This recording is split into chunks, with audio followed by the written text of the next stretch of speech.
আসসালামু আলাইকুম, আমি মোহাম্মদ শাহজু আহমেদ আপনাদের সামনে বরাবরের মতো নতুন একটা টিউটোরিয়াল নিয়ে আসলাম। তো আজকে আমি আলোচনা করব এসএসসি একাডেমিক ভোকাবুলারি নিয়ে।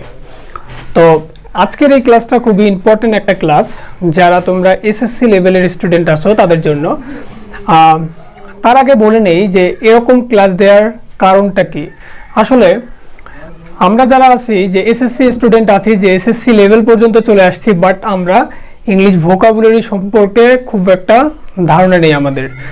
তো একটা কথা আছে যে যার যে কোনো ভাষার যার ভোকাবুলারি সম্পর্কে যত বেশি জ্ঞান আছে, সে তত স্পষ্টভাবে অ্যান্ড স্পন্টেনিয়াসলি সে তার ভিতরের যে কথাগুলো আছে সেগুলো এক্সপ্রেস করতে পারবে তত ভালো করে। সো এই জন্য আমি আসলে এই ভোকাবুলারি ক্লাসগুলো আমার নেয়া, মানে এই যে ভোকাবুলারি ক্লাসগুলো অত্যন্ত এক্সপ্লেনেশন মানে হবে অনেক। তো আশা করি যে এই ভিডিওটা যদি মানে তোমরা দেখো তাহলে তোমাদের অনেকটাই উপকার হবে। তো আমি যেটা আজকে নিয়ে আলোচনা করব সেটা হচ্ছে যে তোমাদের SSC first paper text book বইয়ের যে ইউনিট 1 এবং লেসন 4 যে ইয়েটা আছে, মানে প্যাসেজটা আছে, সেই প্যাসেজের ভোকাবুলারিগুলো নিয়ে আমি আজকে ইন ডিটেলস কথা বলবো। তো ওই প্যাসেজে দেয়া আছে যে as a citizen or as a human being living in society or as a student we have some responsibility or obligation to our country, to our society or to our environment. So এই যে আমরা সমাজের নাগরিক হিসেবে, আমরা student হিসেবে আমাদের কিছু রেসপন্সিবিলিটি আছে, দ্যাট মিনস কিছু ডিউটিস আছে। তো সমাজের প্রতি আমাদের কিছু দায়িত্ব এবং কর্তব্য আছে। সে কি কি দায়িত্ব এবং কর্তব্য সেই বিষয়ের উপর এই প্যাসেজটা, মানে তোমরা যারা এসএসসিতে পড়ে আসছো অলরেডি এই প্যাসেজটা, তো আজকে আমি জাস্ট এই প্যাসেজের যে ভোকাবুলারিগুলো আছে সেগুলো নিয়ে আলোচনা করব এবং এই ভোকাবুলারিগুলোর সিনোনিমগুলা কি কি সেগুলো নিয়ে আলোচনা করব। চলো শুরু করা যাক। প্রথমে যেটা দেয়া আছে যে স্কুল। স্কুল মানে আমরা সকলে জানি যে স্কুল মানে কোনো বিদ্যালয়। তো স্কুলের আমি সমর্থক শব্দগুলো দেখাবো। আসলে সমর্থক বলে কোনো কথা নেই, কারণ আমি যতদূর জানি যে প্রত্যেকটা ভোকাবুলারির নিজস্বতা আছে, প্রত্যেকটা ভোকাবুলারির একটা আলাদা সিগনিফিকেন্স আছে। অর্থাৎ প্রত্যেকটা ভোকাবুলারি একটা নির্দিষ্ট সেন্টেন্সে ব্যবহার হয়, একটা নির্দিষ্ট তার অর্থ আছে, সক্রিয়তা আছে। তো আমি এই সব কিছু সত্ত্বেও আমি এই ভোকাবুলারিগুলার যে সিনোনিমগুলো আছে সেগুলোকে ব্যাখ্যা করে দেখাবো যে কোন দিক থেকে, in which point of view they are called synonymous word. School মানে আমরা জানি বিদ্যালয়, হ্যাঁ। তো এখন এর একটা সমর্থক শব্দ ইনস্টিটিউট। ইনস্টিটিউট মানে হচ্ছে প্রতিষ্ঠান। ইনস্টিটিউট মানে প্রতিষ্ঠান, বা এটাকে বলা হয় যে কোনো সমিতি বা প্রতিষ্ঠান, সমিতি বা প্রতিষ্ঠান, এটা একটা সমর্থক শব্দ। তো বিদ্যালয় এবং সমিতি এবং প্রতিষ্ঠান, বিদ্যালয় হচ্ছে একটা প্রতিষ্ঠান, তো ইনস্টিটিউট হচ্ছে সমিতি বা প্রতিষ্ঠান। এই দিক থেকে ইনস্টিটিউট এবং বিদ্যালয় সমর্থক শব্দ। এর আরেকটা শব্দ আছে ইনস্টিটিউশন।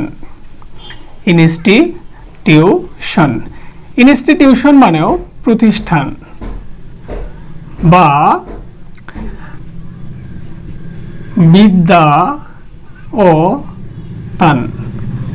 বিদ্যায়ন, হ্যাঁ।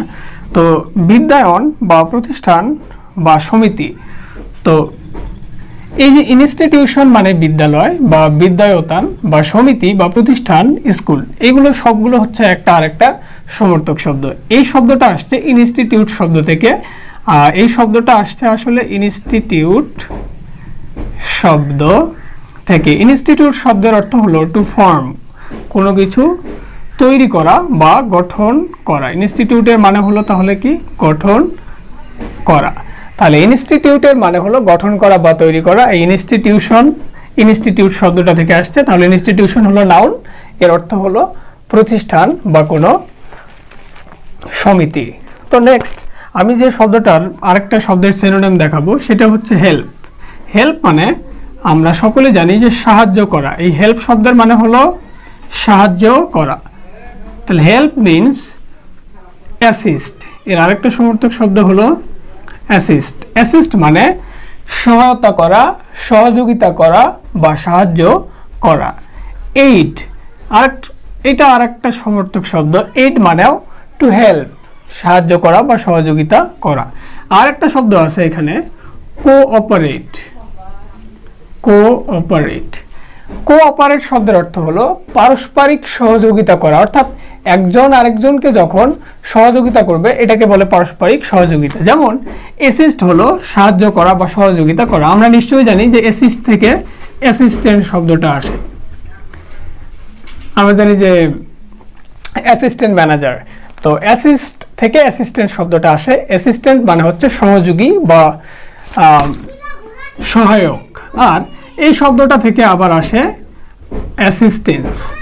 তাহলে আমাদের শব্দ সম্পর্কে পুরো ধারণাটা জানতে হবে, অর্থাৎ প্রত্যেকটা শব্দের একটা ফ্যামিলি থাকে, সেই ফ্যামিলি পর্যন্ত আমাদের জানতে হবে। অ্যাসিস্ট থেকে অ্যাসিস্ট্যান্ট এবং অ্যাসিস্ট্যান্ট এভাবে গঠন হয়।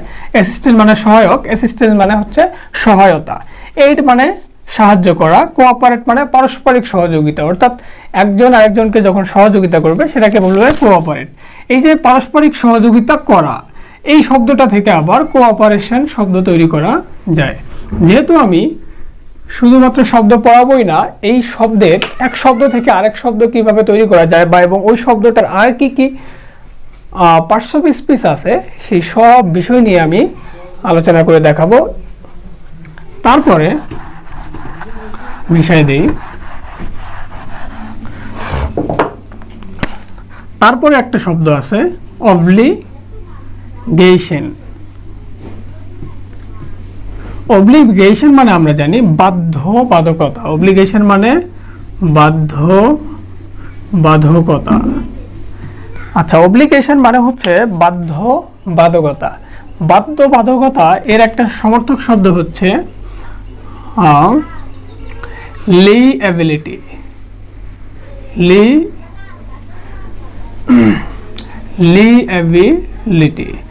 লিএবিলিটি মানে হচ্ছে দায়বদ্ধতা। দায়বদ্ধতা। তাহলে অব্লিগেশন মানে বাধ্যবাধকতা, এর আরেকটা সমর্থক শব্দ হচ্ছে লিএবিলিটি। লিএবিলিটি মানে হচ্ছে দায়বদ্ধতা। তো দায়বদ্ধতা শব্দের সাথে বাধ্যবাধকতার একটা মিল আছে। দায়বদ্ধতা মানে কোনো কিছুতে দায়বদ্ধ থাকা, আর বাধ্যবাধকতা মানে সেখানেও কোনো কিছুতে বেঁধে থাকা বা তাকে কোনো কিছুতে জবাবদিহি অবস্থায় থাকা। এই যে লিএবিলিটি শব্দটার আরেকটা শব্দ আছে লিএবল। লিএবল মানে দায়ী। তাহলে দায়বদ্ধতা থেকে দায়ী শব্দটা পেলাম। দায়ী এবং দায়বদ্ধতা, অব্লিগেশন মানে বাধ্যবাধকতা একটা সমর্থক শব্দ। আরেকটা শব্দ হলো অ্যাকাউন্টেবিলিটি। অ্যাকাউন্টেবিলিটি মানে হচ্ছে জবাবদিহিতা। তো জবাবদিহিতা মানে হলো যে কোনো কিছুতে জবাব দেয়া, অর্থাৎ প্রত্যেকটা সেক্টরে যদি সে যে কোনো কিছু যদি মানে সরকারি কর্মচারীরা যদি কোনো কিছু করে, তাহলে তার উপরে যে অফিসার থাকে বা তাদের যে স্যার থাকে, বস থাকে, তাদের কাছে জবাবদিহি করতে হয়। তো এই যে জবাবদিহিতা, যদি জবাবদিহিতা না থাকতো তাহলে তারা যা ইচ্ছা তাই করতে পারতো। তো জবাবদিহিতা মানে হচ্ছে বাধ্যবাধকতার সমর্থক শব্দ। তাহলে অব্লিগেশনের একটা সিনোনিম হচ্ছে অ্যাকাউন্টেবিলিটি। আচ্ছা, এর আরেকটা শব্দ, এই অ্যাকাউন্টেবিলিটি থেকে আরো শব্দ তৈরি করা যায় অ্যাকাউন্টেবল। অ্যাকাউন্টেবল মানে হচ্ছে যে জবাবদিহি অবস্থা বা জবাবদিহি করতে হবে, ঠিক এই অবস্থাকে বলা হয় অ্যাকাউন্টেবল। আর তারপর আরেকটা সমর্থক শব্দ আমরা এখানে দেখতে পাবো, সেটা হচ্ছে কম্পালশন। কম্পালশন মানে হচ্ছে জবরদস্তি বা জুলুম বা চাপ। তাহলে আমরা এখানে পেলাম যে অব্লিগেশন মানে বাধ্যবাধকতার আরেকটা সমর্থক শব্দ কি কম্পালশন বা জবরদস্তি বা জুলুম বা চাপ। কম্পালশন মানে জবরদস্তি, জুলুম বা চাপ। এই যে জবরদস্তি, জুলুম বা চাপ, এই সবগুলো শব্দের আরেকটা অর্থ হলো কম্পালশন। এই শব্দগুলার আবার সমর্থক হচ্ছে অব্লিগেশন বা বাধ্যবাধকতা। আর একটা শব্দ হলো তাহলে চাপ, প্রেশার। আমরা জানি প্রেশার মানে চাপ, হ্যাঁ, তাহলে প্রেশার মানে চাপ, তাহলে প্রেশারটাও হলো এই অব্লিগেশনের আর একটা সমর্থক শব্দ।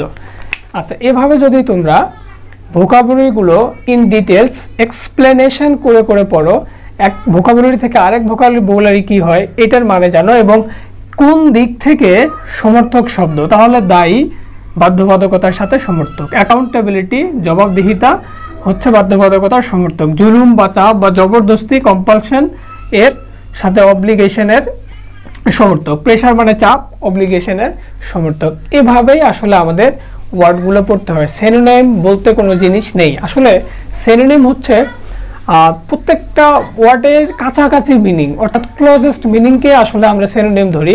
আসলে প্রত্যেকটা শব্দের নিজস্ব সিগনিফিকেন্স থাকে, একটা সেলফ সিগনিফিকেন্স থাকে। তো সেই দিক থেকে আমি কিভাবে মানে সেই শব্দগুলো এভাবে আমি জানি যে এভাবে আসলে কেউ নেয় না ক্লাসগুলো, আমি নিচ্ছি কারণ হচ্ছে আমি চাই যে একজন যদি ভোকাবুলারি মানে তোমরা যাতে করে ভোকাবুলারিগুলো খুব ক্লিয়ারভাবে জানতে পারো এবং সেটা এক্সপ্রেস করতে পারো পরিষ্কারভাবে, এবং তোমরা সেটা লেখনের মাধ্যমে এক্সপ্রেস করতে পারো, তোমাদের কথা বলার মাধ্যমে এক্সপ্রেস করতে পারো। সেই জন্য আসলে আমার এভাবে ভোকাবুলারি ক্লাসগুলো নেওয়া। তারপর হচ্ছে আমরা জানি আর একটা শব্দ, এটা মিশাই দিই,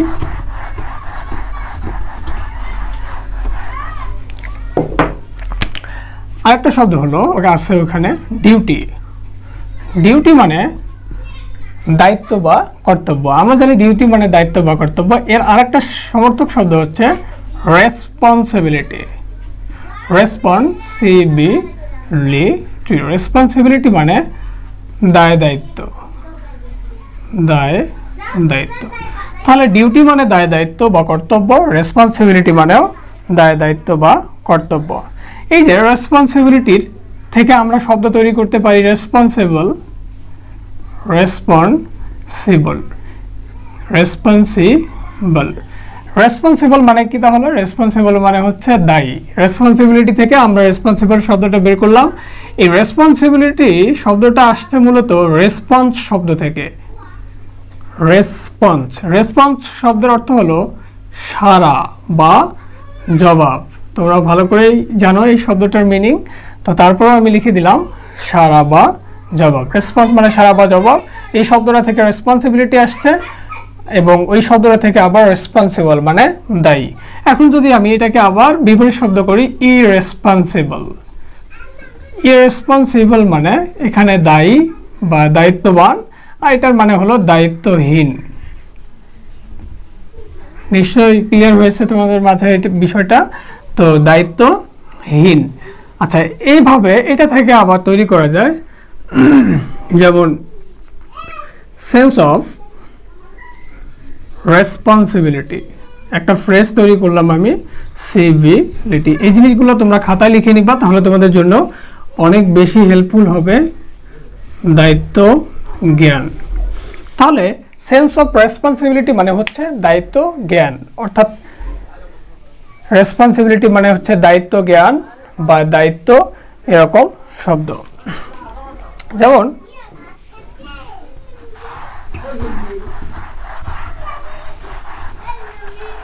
আমি এবারে যে শব্দটা দেখাবো সেটা হচ্ছে পাবলিক। আরেকটা ওয়ার্ড আছে ওই প্যাসেজে, সেটা হলো পাবলিক। পাবলিক মানে আমরা জানি জনগণ।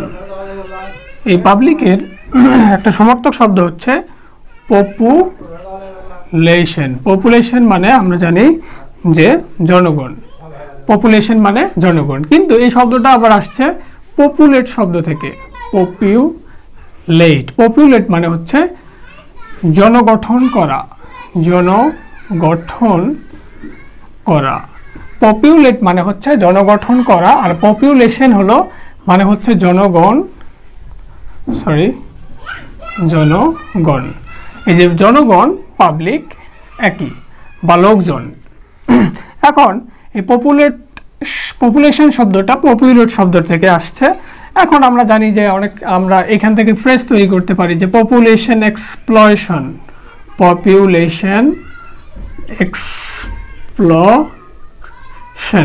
যখনই পপুলেশন এক্সপ্লশন হয় তার মানে আমরা পড়ে আসছি যে জনসংখ্যা বিস্ফোরণ। এই যে পপুলেশন এক্সপ্লশন মানে হচ্ছে জনসংখ্যা বিস্ফোরণ। আরেকটা এর সমর্থক শব্দ হতে পারে পিপল মানেও আমরা জানি জনগণ। আরো সমর্থক শব্দ হতে পারে নেশন মানে আমরা জানি যে কোনো জাতি বা জনগণ। এভাবে আরো সমর্থক শব্দ আছে সিটিজেন মানে হচ্ছে নাগরিক, বা এর আবার সমর্থক শব্দ হলো ডিওয়েলার্স মানেও নাগরিক বা অধিবাসী। আর এর আরো সমর্থক শব্দ হচ্ছে ইনহ্যাবিটেন্ট মানেও বসবাসকারী বা সিটিজেন।